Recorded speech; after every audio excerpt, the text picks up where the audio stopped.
Well, good morning. Welcome to Plugged In. We will be back right after this.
Well, it's good to be back with you this morning. It's a beautiful Monday morning. I think there's some rain on the forecast possibly this week. Who knows? I would like to take a few seconds, if I could, to put a personal plug out, but also a general one. I pastor at Living Hope Christian Church, located in the old part of town, right across the tracks at 110 West Clinton Street. This coming Sunday evening from 5 to 7, our church is just going to be passing out candy for those who would like to come by for some trunk or treat.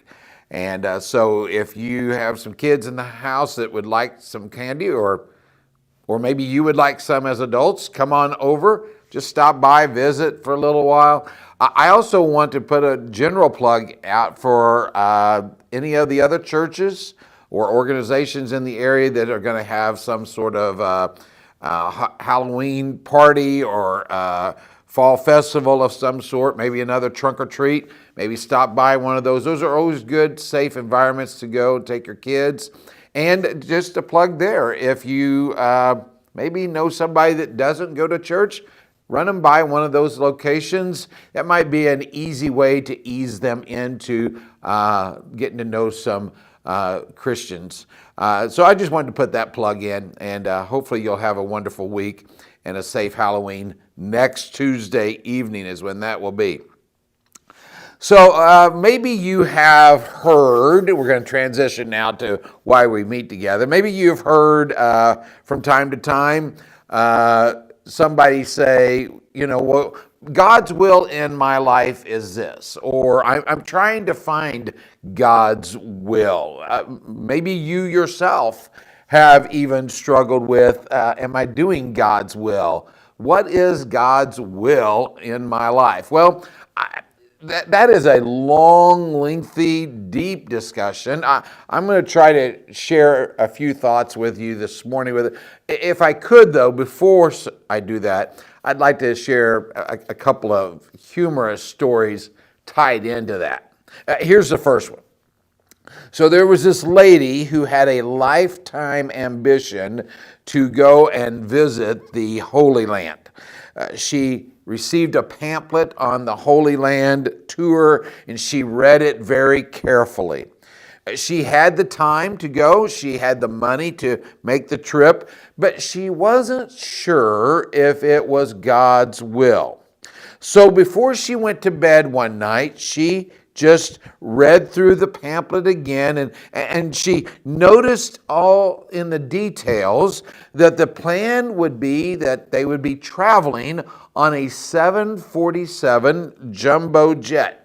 They'd be traveling on that there and back. Well, she wrestled with the trip and trying to figure out throughout the night where she should go, and she was tossing back and forth, and she was just wondering what God's will might be. As she woke up the next morning, finally, after falling asleep for a few hours, she woke up, and as she looked at the clock, the digital reading said 7:47. And it convinced her that that was God's will for her to take the trip. I'm not quite sure if that falls there. Maybe it does. How about this one? There was this man that I heard about who used what we might refer to as the open window method of seeking God's will. Now, here's how this works. You take your Bible and you place it on the windowsill, and the pages begin to blow, and after they've quit blowing and they settle somewhere, you basically just kind of take your finger and you place it on a spot, and where your finger lands, then that's what you follow. Well, here's what happened when this one man did the open window method. The first verse that his finger landed on was Matthew 27, verse 5, where it said, "Then he went and hanged himself." That was about Judas. Oh, the man tried it again, and this time his finger fell on Luke chapter 10, verse 37. "Go and do likewise." The man decided to try one more time.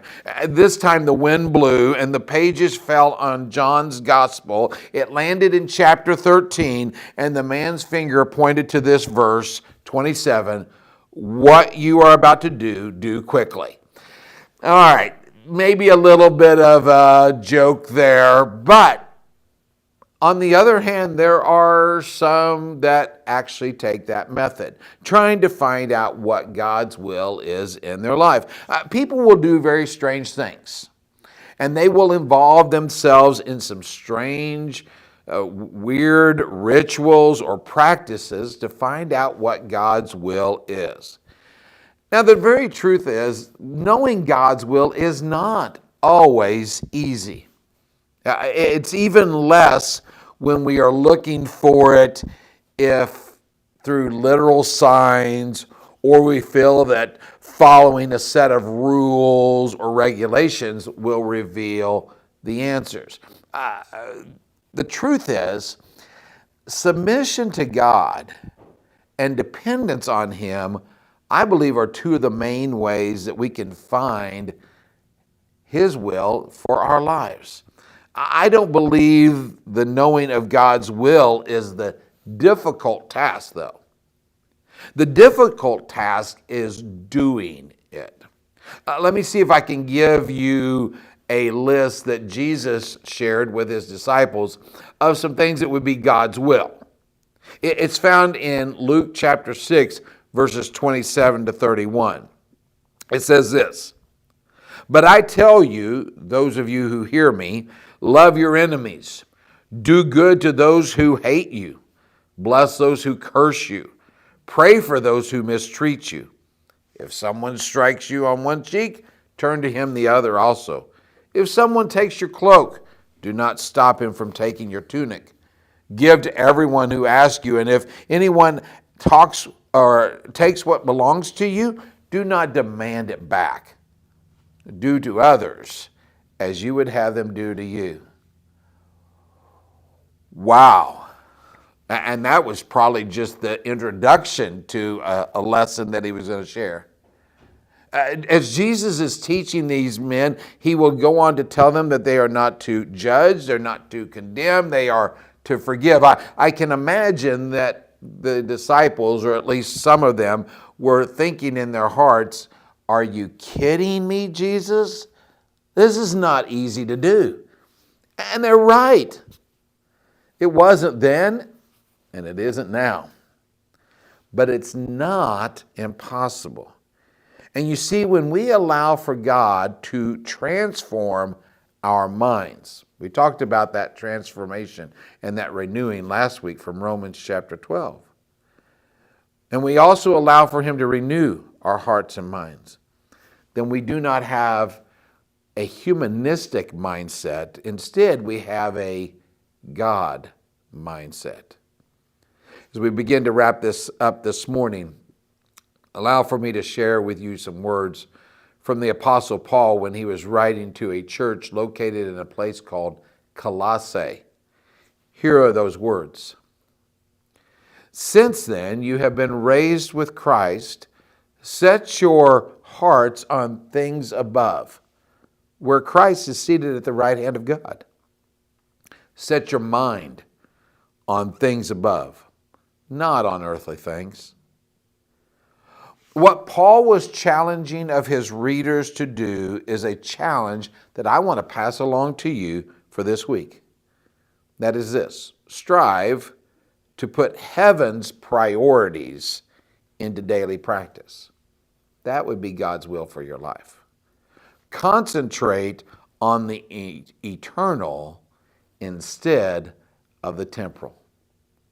Thank you for joining us again this week, and we will be back next Monday morning for another lesson of Plugged In.